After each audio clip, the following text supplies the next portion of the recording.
Bismillahirrahmanirrahim. Assalamualaikum warahmatullahi wabarakatuh. Alhamdulillahi nahmaduhu wa nasta'inuhu wa nastaghfiruhu wa na'udzu billahi min shururi anfusina wa min sayyiati a'malina. May yahdihillahu fala mudilla lahu wa may yudlilhu fala hadiya lahu.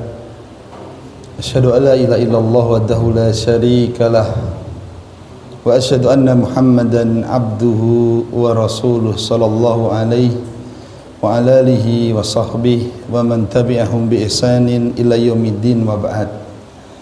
Bapak Ibu, ma'asyiral muslimin wal muslimat yang saya hormati, dan semoga senantiasa mendapatkan taufik serta mendapatkan keberkahan dari Allah Subhanahu wa taala. Kembali kita bersyukur, kembali kita memuji kepada Allah Subhanahu wa taala. Kita kembali bersyukur kalau malam hari ini kita kembali mendapatkan karunia, kita kembali mendapatkan nikmat dari Allah Subhanahu wa taala. Dan di antara nikmat Bapak Ibu, nikmat yang sangat mahal harganya, yaitu nikmat ketika seorang hamba itu dimudahkan belajar ilmu agama. Di antara nikmat yang sangat mahal yang diberikan tidak setiap kepada hambanya, yaitu nikmat ketika kita dimudahkan belajar ilmu agama. Tidak pengaosan rasane enteng, nek tidak piknik rasane apa enteng. Ya. Dan jemaah kaum muslimin, sama-sama kita berdoa, sama-sama kita berharap kepada Allah Subhanahu wa taala, semoga dimudahkannya kita ngaji, dimudahkannya kita belajar ilmu agama. Ini betul-betul kita mendapatkan janji sebagaimana yang dijanjikan oleh Rasulullah SAW, kita termasuk orang-orang yang akan dimudahkan masuk ke dalam surga. Rasulullah SAW bersabda, man salaka tariqa, siapa yang menempuh satu jalan Bapak Ibu, apakah jalan itu bentuknya melangkahkan kaki, ataukah jalan itu bentuknya cara-cara agar dia mendapatkan ilmu, mencatat, menulis, murojaah, menghafal, dan jalan-jalan yang lainnya. Siapa yang menempuh satu jalan, apakah jalan maknawi ataukah jalan hissi, yaltamisu fi ilman, dalam rangka untuk mencari ilmu, maka berita gembiranya adalah sahalallah, itulah hamba-hamba yang akan dimudahkan Allah Subhanahu wa taala masuk ke dalam surga. Ya. Dari sini Bapak Ibu memberikan pelajaran penting kepada kita. Di antara tanda hamba itu akan dimudahkan masuk ke dalam surga, ketika ngaji itu hatinya apa? Senang. Ketika ngaji itu perasaannya jenak. Jenak apa Cina? Jenak Bapak Ibu. Ya. Moga nikmat ini selalu dijaga untuk kita semuanya sampai akhir hayat kita. Amin ya rabbal alamin. Jamaah kaum muslimin rahimani wa rahimakumullah, malam hari ini kita lanjut belajar kita masalah akidah, masalah keimanan, yaitu mengkaji kitab Salasatul Usul. Sebelum kita mulai Bapak Ibu, kenapa kita harus bersemangat ngaji, terutama ngaji masalah keimanan? Kenapa seorang muslim, kenapa seorang muslimah harus bersemangat ngaji, terutama ngaji masalah keimanan? Sebab yang pertama Bapak Ibu, karena iman itu merupakan kunci masuk ke dalam surga. Mustahil kalau ada orang meninggal dunia tidak beriman, dia masuk ke dalam apa? Surga. Maka syarat untuk bisa masuk surga adalah meninggal dalam kondisi iman. Rasulullah SAW bersabda, la tadkhulul jannata hatta tu'minu, kalian tidak akan masuk ke dalam surga sampai kalian beriman. Ya.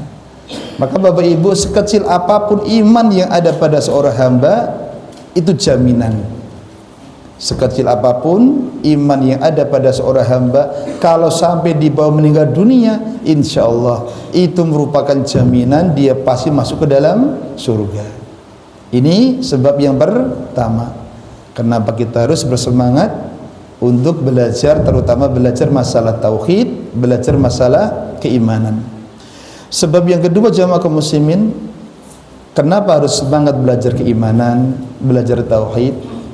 Karena keimanan itulah yang akan menentukan besarnya kadar pahala seorang hamba. Keimanan yang ada di hati manusia itulah yang akan menentukan besarnya kadar pahala amal seorang hamba. Saya tanya Bapak Ibu, siapakah manusia yang paling mulia? Sinten? Rasulullah sallallahu alaihi wasallam. Bapak-bapak, siapakah manusia yang paling mulia setelah Rasulullah? Siapa? Sahabat kan banyak. Abu Bakar. Para ulama sepakat manusia yang paling afdol, manusia yang paling mulia adalah sahabat Abu Bakar As-Siddiq. Buktinya apa? Beliau dipilih menjadi apa? Pengganti Rasulullah sallallahu alaihi wasallam. Dan jamaah kaum muslimin, sahabat Abu Bakar As-Siddiq itu bisa mengungguli sahabat yang lainnya bukan karena banyaknya puasa.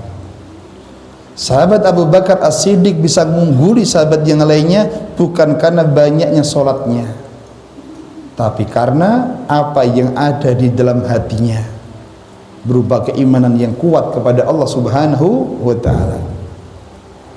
Disebutkan para ulama, mereka mengatakan bahwa ibu ma sabaqahum Abu Bakrin bi kasrati sholatin wala siyamin wala shadaqah. Kata para ulama, ma sabaqahum, Abu Bakar itu bisa mengungguli sahabat yang lainnya itu bukan bi kasrah. Apa itu kasrah? Banyak.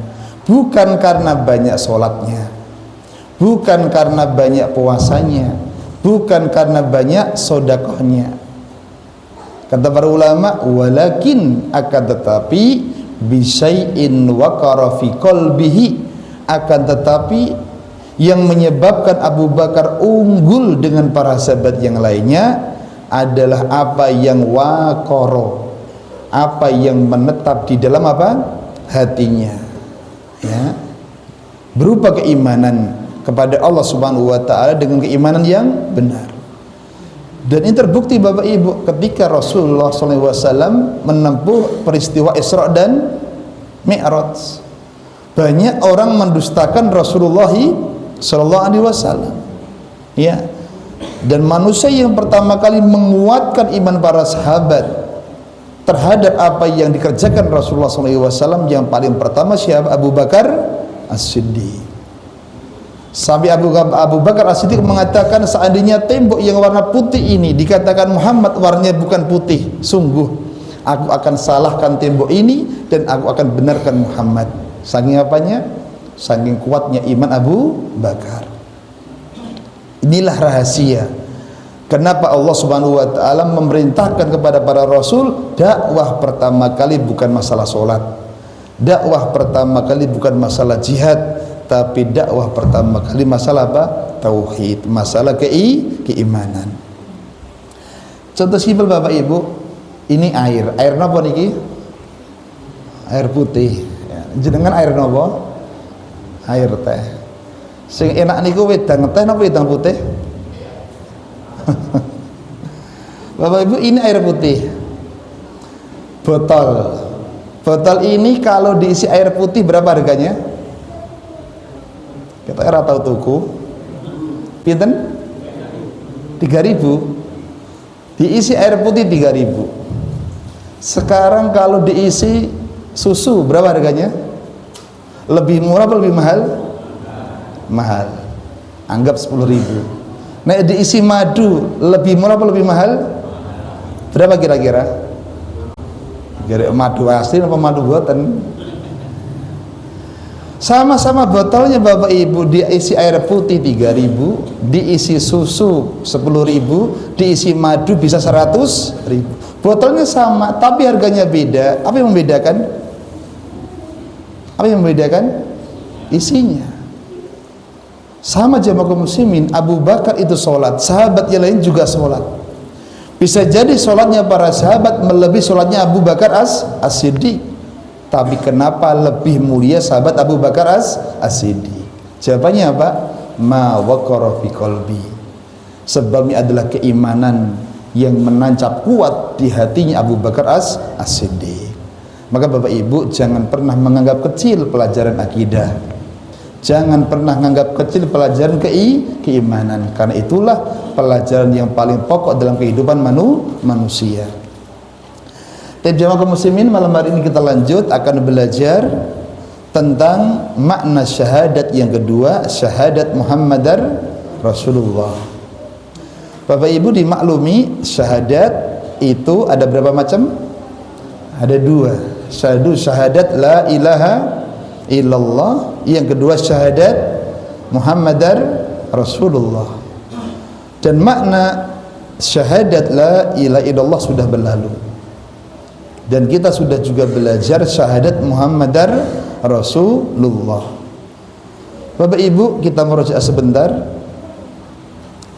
Makna syahadat Muhammadar Rasulullah dikatakan para ulama ada 4. 1. Menaati Nabi sallallahu alaihi wasallam terhadap apa yang diperintahkan. Jadi orang yang mengucapkan asyhadu anna Muhammadar Rasulullah, aku bersaksi bahwasanya Muhammad itu adalah utusan Allah. Kewajiban yang pertama adalah menaati perintahnya. Ini sudah berlalu kemarin. Yang kedua, membenarkan Nabi SAW terhadap apa yang dikabarkan, walaupun kadang kabar itu tidak masuk akal. Contohnya kabar apa kemarin? Lalat. Kalau lalat itu nyeblung wedang, dikapaki Bapak Ibu, dicelup kemudian dibuang. Wedangnya diubin apa dibuang? Ya dibuang, Pak. Kenapa dicelup dibuang? Satu sayap ada penyakitnya, satu sayap ada penawarnya. Jemaah kaum muslimin, kita akan masuk makna syahadat Muhammad Rasulullah yang ketiga dan yang keempat. Yang ketiga, orang yang mengucapkan asyhadu anna Muhammadar Rasulullah, saya bersaksi bahwasanya Muhammad adalah utusan Allah, maka kewajiban yang ketiga adalah menjauhi larangan Nabi sallallahu alaihi wasallam. Nabi sallallahu alaihi wasallam bersabda dalam riwayat Imam Muslim dan juga Imam Bukhari, An Abi Hurairah radhiyallahu anhu, dari sahabat yang bernama Abu Hurairah. Nama aslinya adalah, bapak-bapak yang tahu nama aslinya sahabat Abu Hurairah angkat tangan. Dokter Kewo, Mas Arjito, Abdurrahman bin Sakhar, silahkan maju Mas. Ada di pocongan Mas, monggo cerita. Ini amanah kok, ini bom. Ya.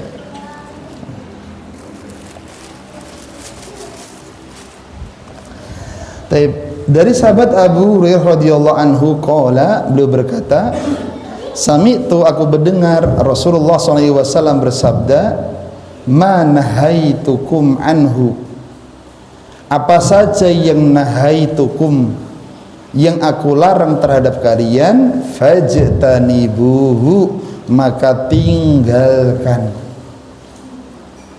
Hadis ini menunjukkan Bapak Ibu bahwa di antara tugas orang yang mengucapkan syahadat anna Muhammad Rasulullah, supaya syahadatnya memberikan manfaat besok di yaumul qiyamah, hendaknya dia menjauhi apa yang dilarang oleh Nabi sallallahu alaihi wasallam. Bapak Ibu, menjauhi larangan itu menunjukkan dia ahli ibadah yang sejati. Orang itu belum dikatakan ahli ibadah sejati kalau belum meninggalkan apa? Larangan.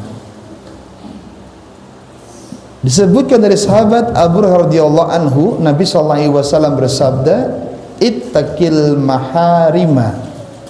Takutlah engkau kepada hal-hal yang maharim, yang diharamkan. Takun a'badan nasi, engkau akan menjadi yang paling hebat dalam ibadahnya.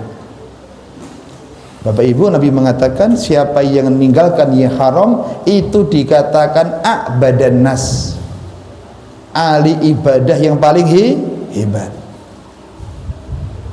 Muncul pertanyaan Bapak Ibu, kenapa kita harus meninggalkan yang dilarang oleh Nabi Shallallahu Alaihi Wasallam? Di antara sebabnya Bapak Ibu, orang itu kalau meninggalkan apa yang dilarang oleh Nabi akan diganti. Yang dia tinggalkan itu dengan ganti yang lebih baik. Syaratnya meninggalkannya yang haram itu lillah, karena Allah Subhanahu wa ta'ala. Siapa yang meninggalkan sesuatu yang itu niatnya karena Allah Subhanahu wa ta'ala, maka akan diganti dengan ganti yang lebih baik. Baik, Bapak Ibu, ada hadisnya, saya baca bersama-sama bisa ditirukan. Nabi SAW bersabda, innaka, sarang-sarang, lan tada'a syai'an lillahi azza wa jalla illa baddalaka Allah bihi ma huwa khairun laka minhu. Sekali lagi, innaka lan tada'a syai'an lillahi azza wa jalla illa baddalaka Allahu bihi ma huwa khairun laka minhu. Hafal Bapak Ibu? Jos berani hafal. Nabi SAW bersabda, innaka, sesungguhnya engkau, lan tada'a syai'an, tidaklah meninggalkan sesuatu, maksudnya sesuatu yang diharamkan, syaratnya lillah, ketika meninggalkan itu karena Allah Subhanahu wa ta'ala, illa, kecuali baddalakallahu, Allah akan badala. Kenapa badala? Bukan getak lo ya, badala bukan ya. Badal itu maknanya mengganti. Siapa yang meninggalkan sesuatu yang diharamkan dengan syarat lillah karena Allah Subhanahu wa ta'ala, kecuali Allah akan ganti apa yang dia tinggalkan khairun, lebih baik darinya. Ini janji dari janji Nabi Shallallahu Alaihi Wasallam, dan Nabi kalau berjanji itu bukan dengan nafsu tapi dengan apa? Wahyu. Yakin Bapak Ibu? Kira-kira Bapak Ibu mendengar hadis ini yakin berapa persen? 100%. Ada contoh. Contoh yang pertama, kisah yang menimpa Nabi Sulaiman. Nabi Sulaiman seorang nabi yang diberikan banyak kelebihan oleh Allah Subhanahu wa ta'ala. Di antaranya bisa bicara dengan burung, dengan hewan, punya pasukan yang berupa jin ya. Dan Nabi Sulaiman Bapak Ibu itu punya kuda-kuda yang gagah, larinya kenceng, jumlahnya juga banyak. Saking senengnya ya melihat daripada kuda-kudanya yang gagah, yang besar-besar, yang istimewa, menjadikan Nabi Sulaiman itu terlambat sholat apanya? Sholat apa? Sholat asarnya ya, saking sibuk ngurusi kuda Bapak Ibu. Jemaah kaum muslimin, ketika Nabi Sulaiman sadar bahwa beliau terlambat sholatnya gara-gara kudanya, apa yang terjadi? maka kudanya itu disembelih. Padahal kudanya tidak cuma satu, bahkan kuda itu termasuk hewan yang mahal harganya. Bapak Ibu, akhirnya apa yang ditinggalkan Nabi Sulaiman berupa kuda-kuda tersebut, karena melelehkan dia dari ibadah kepada Allah Subhanahu wa taala, Allah ganti dengan kendaraan yang lebih baik. Apa itu? Berupa awan yang larinya lebih lebih cepat daripada kuda. Gimana Bapak Ibu, siap mempraktikkan? Bapak Ibu mainan bola atau mainan HP, ngerti-ngerti telat salate, kira-kira HP ini dikapake? Pak? Utawa jenengan babalan, goro-goro babalan telat mahribe, kira-kira sepatunya pripun? Mana regane 400. Kalau kita yakin dengan janji Nabi SAW, man taraka syai', siapa yang meninggalkan sesuatu karena Allah akan diganti lebih baik, selesai. Sepatu dikapake Bapak Ibu? Gua goro-goro sepatu bal aku salat tolat maghrib. Ya. Nah, kira-kira berani atau tidak? Itulah yang akan mengukur seberapa besar iman kita kepada Allah Subhanahu wa taala. Contoh yang kedua Bapak Ibu, siapa yang meninggalkan sesuatu karena Allah akan diganti dengan ganti lebih baik. Contoh yang lainnya kisah Nabi siapa?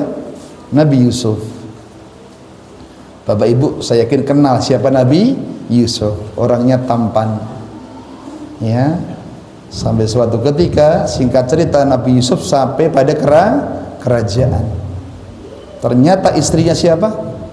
Pembesar kerajaan itu tertarik kepada Nabi Yusuf, ya. Dan Nabi Yusuf diajak berbuat sesuatu yang tidak semestinya.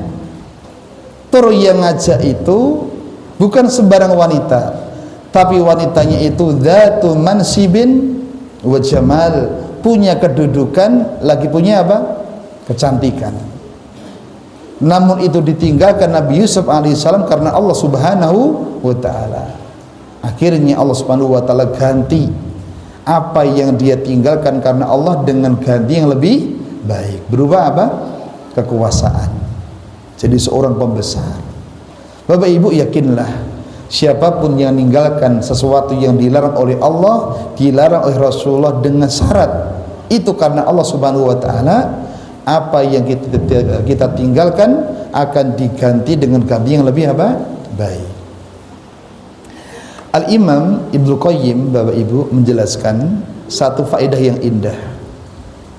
Siapa yang meninggalkan budaya, tradisi kesyirikan, maka Allah akan menggantikannya dengan beribadah kepada Allah Subhanahu wa taala. Ketika seorang hamba itu berbuat syirik, Bapak Ibu, dia beribadah kepada selain Allah. Ketika dia tinggalkan ibadah itu karena Allah, Allah ganti dengan ganti yang lebih baik. Berupa dia dijadikan hanya menghamba kepada Allah Subhanahu wa taala. Lu juga mengatakan Bapak Ibu, siapa yang meninggalkan ibadah, yang ibadah itu tidak ada tuntunan, dia tinggalkan karena Allah Subhanahu wa taala, maka Allah akan memberikan cahaya sunnah untuknya, sehingga ibadahnya pun selalu dihiasi dengan sunnah Nabi Shallallahu alaihi wasallam. Dan Bapak Ibu, ibadah yang sesuai dengan sunnah Nabi itu tentunya lebih baik, itu tentunya lebih bermanfaat. Beliau juga mengatakan Bapak Ibu, siapa yang meninggalkan pekerjaan yang haram, pekerjaan yang bisa mengundang laknat Allah, dia tinggalkan karena Allah Subhanahu wa taala. Allah akan ganti dengan pekerjaan yang halal yang lebih menenteramkan jiwa. Ini diantara contoh janji dari janji Nabi SAW. Siapa yang meninggalkan sesuatu karena Allah, maka akan diganti dengan gantinya lebih lebih baik. Ya. Dan jemaah kaum muslimin hormati, bersyukurlah siapa yang seorang hamba dimudahkan meninggalkan sesuatu yang dilarang oleh Allah Subhanahu wa taala, itu di antara tanda kita masih dicintai oleh Allah Subhanahu wa taala. Jamaah kaum muslimin, kemudian kita lihat contoh semangat para salaf, pendahulu kita dalam meninggalkan larangan Nabi Shallallahu Alaihi Wasallam. Apa contohnya? Kisah sahabat yang membuat cincin dari emas. Bapak Ibu maklumi, seorang laki-laki itu bolehkah memakai cincin? Boleh tidak? Boleh. Enggak dirinci. Nah, tergantung cincinnya. Kalau cincinnya dari besi, boleh. Dari bendrat, ya enggak boleh. Dari apa? Dari emas. Ada kisah sahabat yang membuat cincin dari emas. Bagaimana kisahnya? Suatu ketika Bapak Ibu, Rasulullah SAW melihat laki-laki itu memakai cincin dari emas, ya, dan ini termasuk yang dilarang. Kemudian beliau, Nabi SAW, melepas dan membuangnya. Cincinnya dilepas, kemudian dibuang dari laki-laki itu. Sambil Nabi mengatakan, ya'midu ahadukum ila jamratin min narin fayaj'aluha fi yadihi. Salah seorang di antara kalian sengaja mengambil bara api dari mereka, kemudian memakaikannya di tangannya. Bapak Ibu, siapa yang memakai perhiasan dari emas bagi seorang laki-laki, hakikatnya dia apa? Memakaikan dari bara api. Ya. Dan siapa yang memakai emas di dunia, akan diharamkan emas baginya besok di akhirat. Siapa yang di dunia memakai emas bagi laki-laki, padahal itu sesuatu yang diharamkan, maka dia tidak akan bisa memakai apa? Emas besok di akhirat. Apa kaidahnya? Mastajala fi syai', siapa yang terburu-buru mengerjakan sesuatu di dunia padahal itu dilarang, maka dia tidak akan mendapatkan hal itu besok di akhirat. Ya. Seperti ini, seorang itu diharamkan bagi laki-laki memakai cincin dari apa? Emas. Namun dia nekat memakai dari emas, maka besok diancam tidak bisa mendapatkan cincin emas besok di hari akhirat. Bapak Ibu, setelah Rasul SAW pergi, maka ada seorang sahabat yang berkata kepada laki-laki yang tadi apanya? Cincin emasnya dibuang. Apa kata sahabat tadi? Khud, ambil, ciku'ng, khatimaka, cincinmu, ingtafi bih, manfaatkan.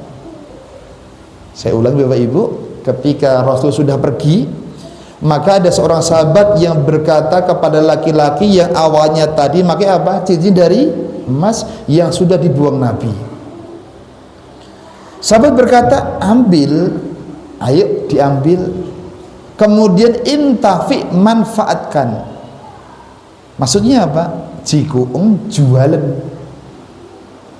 Harta hasil jualan cincin emas halal apa haram? Bapak Ibu? Halal. Maka maksud sahabat yang lainnya, ayo diambil kemudian jualah, hartanya bisa dimanfaatkan. Masya Allah. Nek jenengan sing lakoni kira-kira diambil atau tidak? Oh, ambil emas kok. Ya.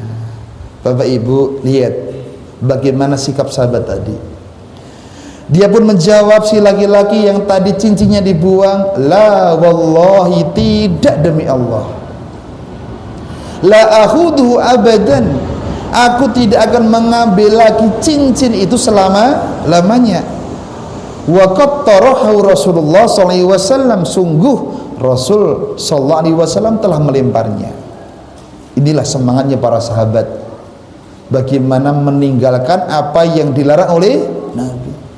Walaupun cincin itu halal dijual Bapak Ibu, hasilnya bisa digunakan, karena di cincinnya sudah dibuang oleh Nabi SAW, maka dia pun enggan mengambilnya selama-lamanya.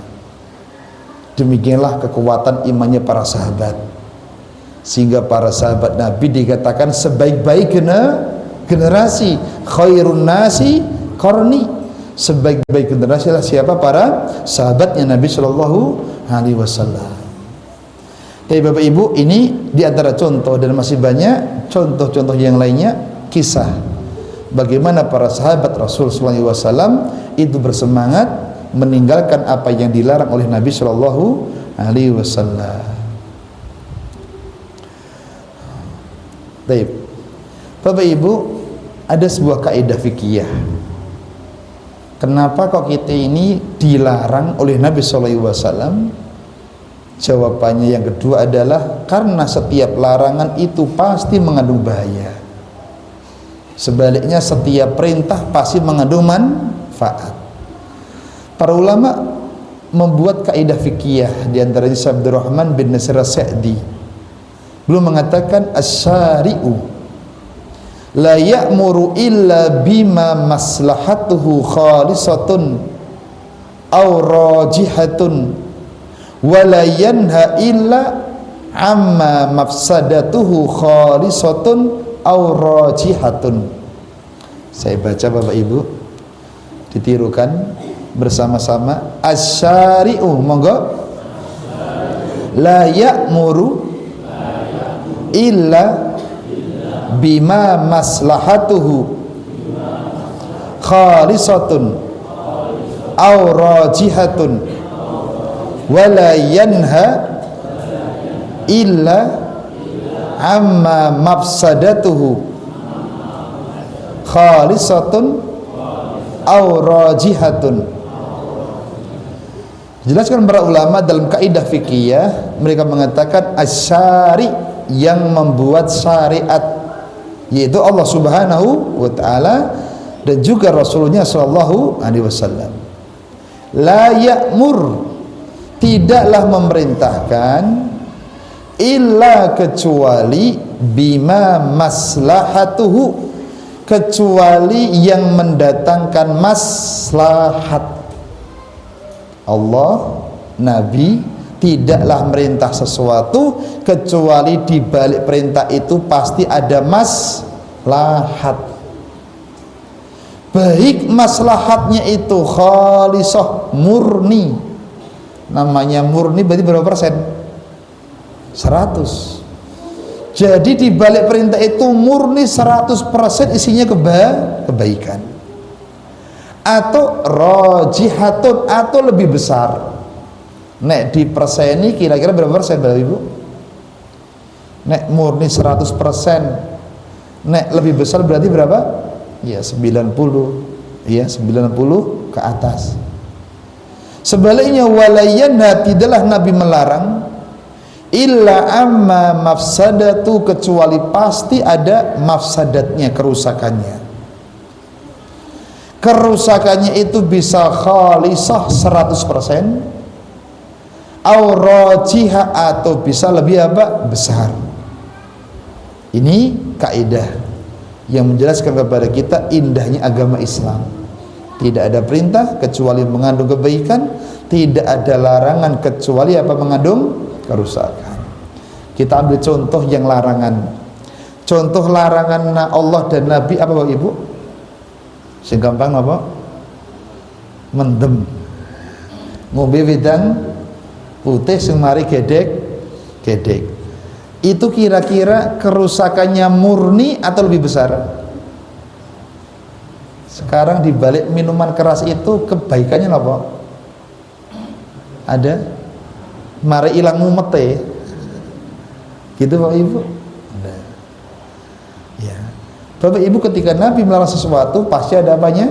Ada mandaratnya. Taib. Contoh yang lainnya apa jamaah? Larangan Nabi yang mudah selain minum-minum keras, main judi online. Apa manfaatnya kira-kira? Seneng. Ya banyak mandaratnya. Betapa banyak orang ikut judi online, akhirnya apa? Ya hidupnya penuh dengan apa? Kekacauan. Tapi Bapak Ibu, siapa yang pengen dimudahkan mengerjakan perintah, siapa yang pengen dimudahkan mengerjakan larangan, jangan cuma niat, tapi banyak-banyak berdoa. Di antara doa yang diajarkan Nabi adalah Allahumma arinal haqqa haqqa warzuqna tiba'ah wa arinal batila batila warzuqna tinabah. Agar dimudahkan mengerjakan perintah, ninggalkan larangan. Di antara doanya Allahumma arinal haqqo haqqo, ya Allah nampakkan kepadaku yang benar itu benar, berikan kemudahan untuk mengikutinya, dan nampakkan kepadaku yang batil itu batil, dan mudahkan untuk apa? Meninggalkannya. Sudah apa Bapak Ibu? Saya baca di tulisan bersama-sama. Allahumma, monggo, arinal haqqo haqqo warzuqna tiba'ah wa arinal batila batila warzuqna tinabah. Allahumma arinal haqqo haqqo warzuqna tiba'ah wa arinal batila batila warzuqna tinabah. Yang hafal, putri ada yang hafal silakan, ada hadiahnya. Putri dulu. Allahumma ajil haqqo haqqo. Enggak ada Putri? Ada, silakan. Tolong Huwaida diingat-ingat siapa namanya.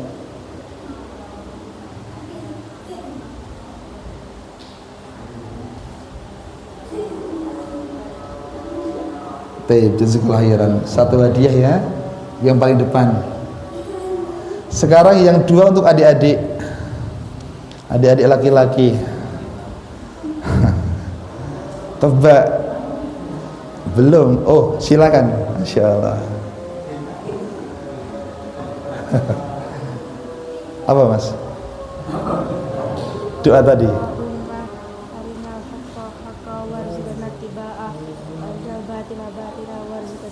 Siapa namanya? Hakam. Kelas berapa? Pengen jadi apa? Woi, pengusaha sukses. Anaknya sopo? Pak Arif.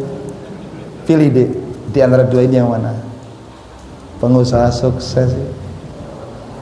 Itu Putri ini. Iya, silakan. Silakan, Masya Allah. Iya, sama-sama. Semoga sukses ya. Jadi pengusaha. Baik, soal yang kedua untuk adik-adik lagi. Siapa yang hafal?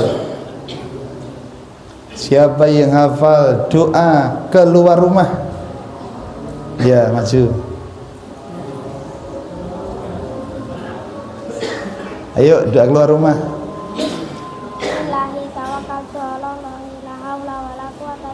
Pinter. Siapa namanya? Roif. Kelas berapa? Pengen jadi apa? Tadi pengusaha sukses loh. Kamu apa? Belum. Iya, baik. Jelek, insyaallah.